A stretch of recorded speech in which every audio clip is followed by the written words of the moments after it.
हमको रोक न पाएगी जो हक की राह में आएगी, दीवार गिरा दी जाएगी। हाँ, हमको रोक न पाएगी जो हक की राह में आएगी, दीवार गिरा। नहमदुहु व नुसल्ली अला रसूलिहिल करीम, अम्मा बाद। मुअज़्ज़ज़ सामईन, अस्सलामु अलैकुम व रहमतुल्लाहि व बरकातुहू। नबी पाक सल्लल्लाहु अलैहि व आलिहि वसल्लम की एक हदीस मुबारक है जो कि सहाबाए किराम की अज़मत पर भी दलालत करती है और इख्तिलाफ़ के वक्त कौन सा फ़िरका हक़ पर होगा उसकी निशानी भी बतलाती है। कुछ लोगों को उस हदीस मुबारक से काफ़ी ज़्यादा तकलीफ़ है, इसलिए वो मुख्तलिफ़ अंदाज़ो अतवार से उस पर हमले करते रहते हैं। आज हम इंशाअल्लाह उस रिवायत की तहकीक आपके सामने पेश करेंगे। सुनिए पहले वो रिवायत। हज़रत इमाम तबरानी फरमाते हैं, हमसे बयान किया ईसा बिन मोहम्मद अस-सिमसार अल-वास्ती ने। वो फरमाते हैं हमसे बयान किया वाह बिन बकिया ने। वो कहते हैं हमसे बयान किया अब्दुल्ला बिन सुफियान अल-मदनी ने। वो रिवायत करते हैं यहया बिन सईद अल-अंसारी से, और वो रिवायत करते हैं हज़रत अनस बिन मालिक रज़ियल्लाहु ताला अन्हु से। अल्लाह के रसूल सल्लल्लाहु अलैहि वसल्लम ने इरशाद फरमाया, तफ्तरिकु हाज़िहिल उम्मतु अला सलासिन व सबईन फ़िरक़तन, कि मेरी ये उम्मत 73 फ़िरक़ों में बट जाएगी। कुल्लुहुम फ़िन्नार इल्ला वाहिदा, वो सब के सब जाएंगे जहन्नम में सिवाय एक फ़िरका के। क़ालू, सहाबा इकराम ने पूछा कि या रसूल अल्लाह, वो फ़िरका जो जन्नती होगा, जहन्नम से बच जाएगा, इन 72 से हटकर है, वो कौन सा है? क़ाला, आप सल्लल्लाहु अलैहि वसल्लम ने फरमाया कि मा अना अलैहि अल-यौमा व अस्हाबी, वो फ़िरका है जो उस तरीके पर होगा कि जिस पर आज मैं हूँ और मेरे सहाबा हैं।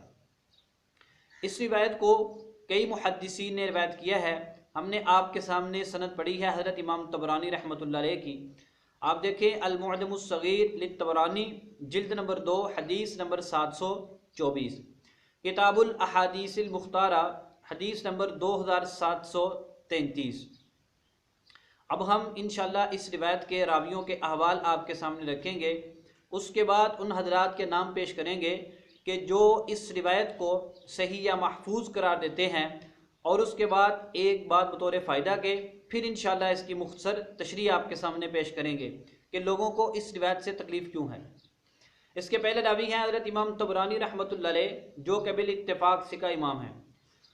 उनसे ऊपर रावी हैं ईसा बिन मोहम्मद अस-सिमसार अल-वास्ती। इनके बारे में इमाम जोरकानी फरमाते हैं ये सिका सब्त रावी हैं।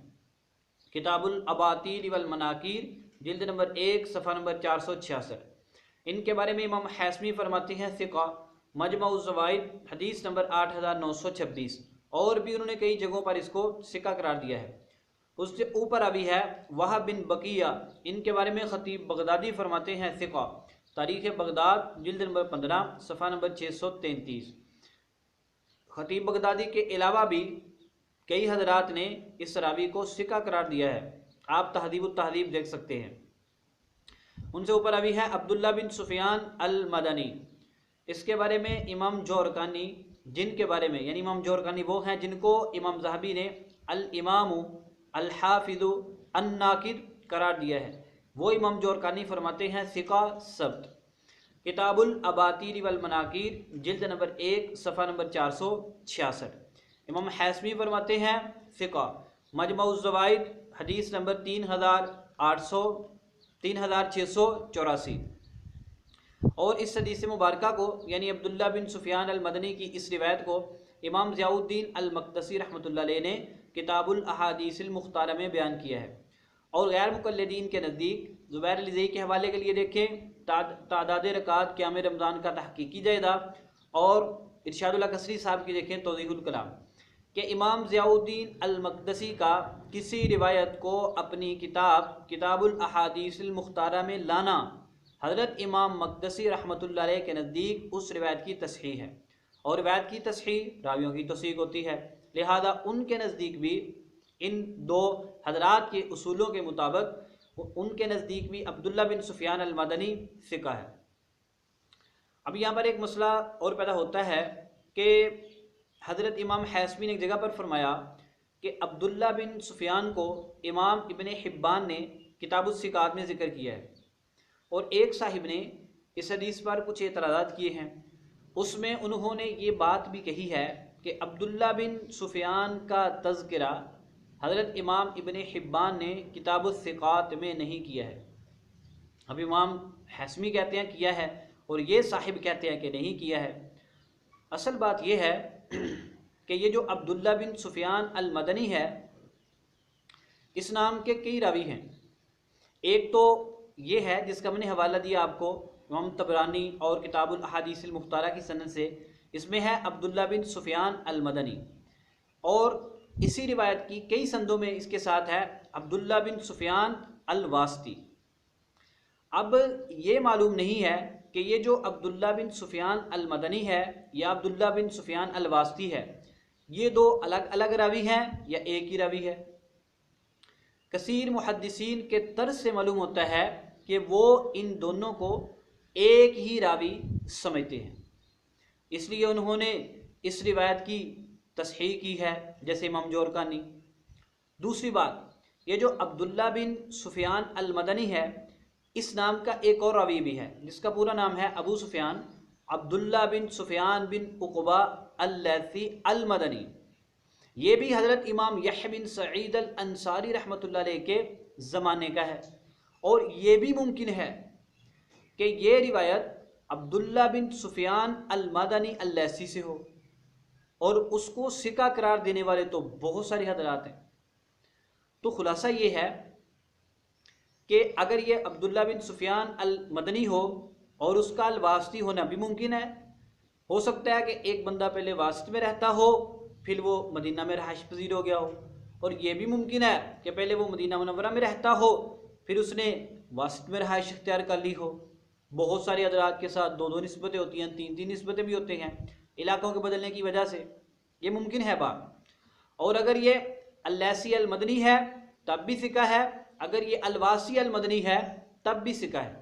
और अब्दुल्ला बिन सुफियान बिन उक़बा लैसी अल मदनी को इमाम इब्ने हिब्बान ने किताबुस सिकात में ज़िक्र किया है, और इससे यह लगता है कि इमाम हैसमी के नज़दीक इस रिवायत के अंदर अब्दुल्ला बिन सुफियान अल लैसी अल मदनी है, और वो तो है ही सिका रावी। और अगर ये अब्दुल्ला बिन सुफियान अल वासी अल मदनी हो तो वो भी सिका है, जैसा कि हम आपको बतला चुके हैं इमाम जोरकानी, इमाम हैसमी और इमाम ज़ियाउद्दीन अल मक़दसी के हवाला से। इसलिए इस रावी को ज़ईफ़ करार देना दुरुस्त नहीं है। आगे सुनिए, आगे रावी हज़रत इमाम यहया बिन सईद अल अंसारी रहमतुल्लाह अलैह, ये बहुत बड़े सिका इमाम हैं, इनकी तौसीक़ बयान करने की ज़रूरत ही नहीं है। और उनसे ऊपर रावी है इंतहाई प्यारे सहाबी रसूल पाक सल्लल्लाहु अलैहि वसल्लम के खादिम ख़ास हज़रत अनस बिन मालिक रज़ियल्लाहु ताला अन्हु, जलीलुल क़द्र सहाबी है।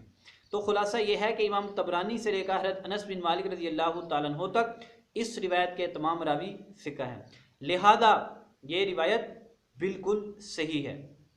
इसको सिर्फ हम ही सही करार नहीं दे रहे, बहुत सारे हजरात हैं जो कि इस रिवायत को सही भी करार देते हैं और महफूज भी करार देते हैं। चंद के हवाला जात सुन लीजिए। हज़रत इमाम जोरकानी, जिनको इमाम ज़हबी ने अल इमाम अल हाफिज़ अन नाकिद लिखा है सीयर में, जिल्द नंबर 20 सफ़ा नंबर 317, वो फरमाते हैं इस हदीस को नकल करने के बाद, हाज़ा हदीसुन अज़ीज़ुन हसनुन मशहूरुन वरवातुहु कुल्लुहुम सिक़ातुन असबातुन। वो फरमाते हैं कि ये हदीस अजीज़ है, हसन है, बड़ी मशहूर है, और इसके सारे के सारे रावी सिका भी हैं, सब्त भी हैं। किताबुल अबातील वल मनाकीर, जिल्द नंबर 1 सफ़ा नंबर 466।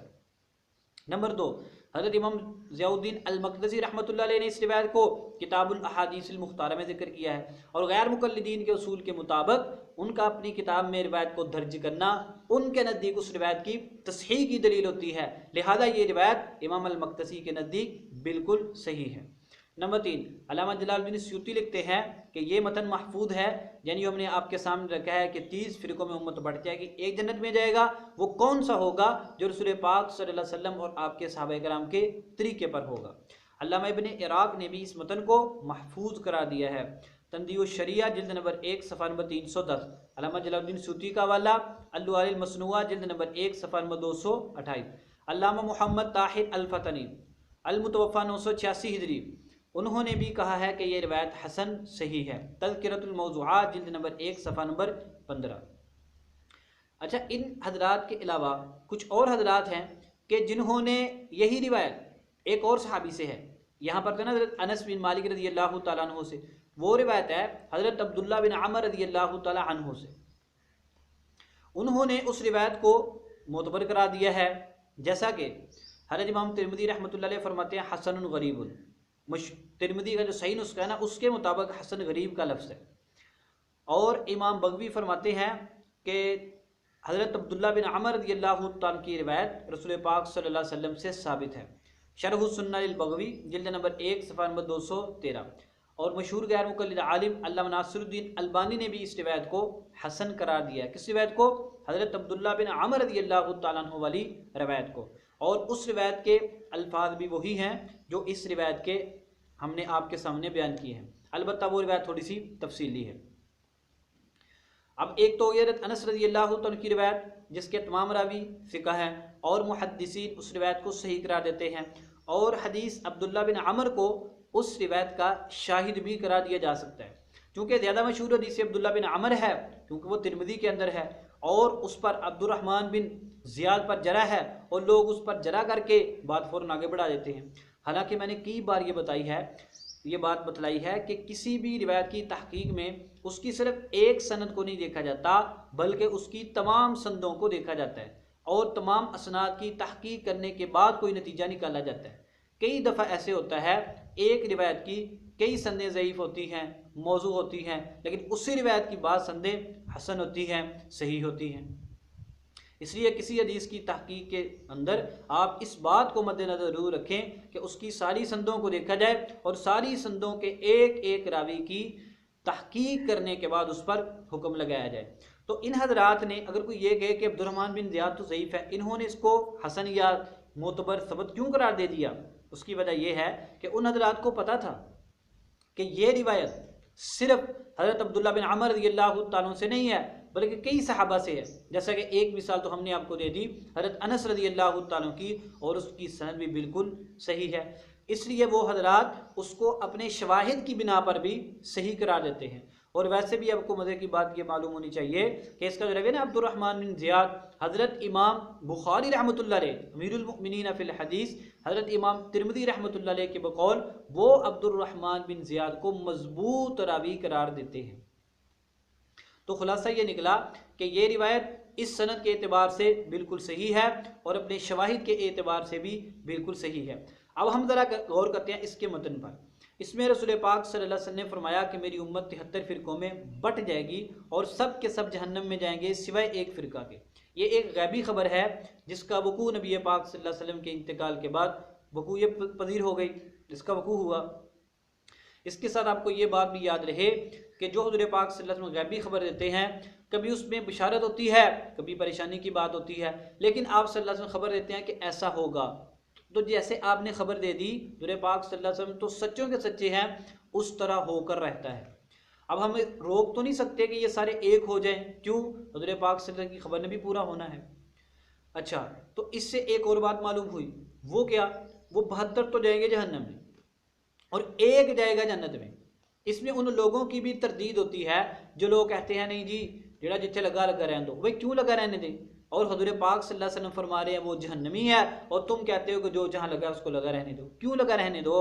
जो गलत जगह पे लगा हुआ है उसको हम तरगीब देंगे, उसको दावत देंगे, हम उसको अपनी बात पेश करेंगे, वो कबूल कर ले तो फबीहा, ना कबूल करे तो उसकी मर्जी।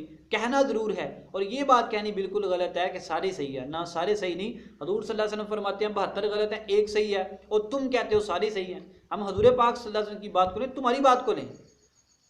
अब कौन सा फ़िरका सही है? अब ये ज़रा सुनिए। आप सल्लल्लाहु अलैहि वसल्लम ने फरमाया कि जो उस तरीके पर होगा जिस पर मैं हूँ और मेरे सहाबा हैं। अब यहाँ पर दो फ़िरक़ों को इस हदीस मुबारका से इंतहाई तकलीफ़ हुई। एक तो वो फ़िरका है जो सहाबा के ना ईमान को मानता है ना आमाल को मानता है, वो तो कोई रिवायत भी सहाबा कराम की शान में आ जाए उनको तकलीफ़ होना शुरू हो जाती है, वो भी इस रिवायत के दुश्मन बन गए। और एक और फ़िरका है जो कहता है दर मौकूफ़ात सहाबा हुज्जत नहीं, इससे सहाबी का कौल फिर हुज्जत ही नहीं है, हमने उमर का कलमा नहीं पढ़ा, हमने नबी का कलमा पढ़ा है, फ़लाँ की समझ मोतबर नहीं है और फ़लाँ की बात की कोई हैसियत नहीं है।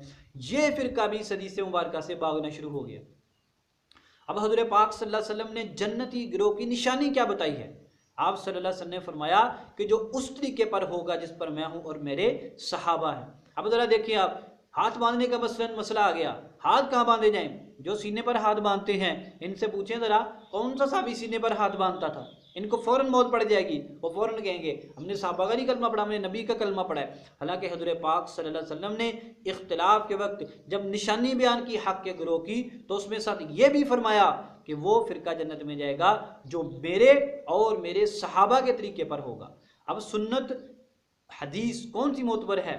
जिसको सहाबा कराम ने समझा हो, जो उसका मफहूम सहाबा कराम ने लिया हो, और जो सहाबा कराम को हटाकर समझने की कोशिश करेगा वो एक बातिल मफहूम तो अख्ज़ कर सकता है, वो सही बात तक नहीं पहुँच सकता। लिहाजा आले सुन्नत वल जमात का मज़हब हक पर है जो नबी पाक सल्लल्लाहु अलैहि वसल्लम की सुन्नत पर है और आप सल्लल्लाहु अलैहि वसल्लम की जमात सहाबा कराम पर है। इसी रिवायत से आले सुन्नत वल जमात का लफ्ज़ निकला है। मा अना अलैहि से नबी पाक सल्लल्लाहु अलैहि वसल्लम की सुन्नत मुराद है, व असहाबी से आपकी मुबारक जमात सहाबा की मुराद है। और कई इसकी संदों के अंदर यहाँ पर अल जमात का लफ्ज़ भी है जिससे सहाबा कराम की जमात मुराद है।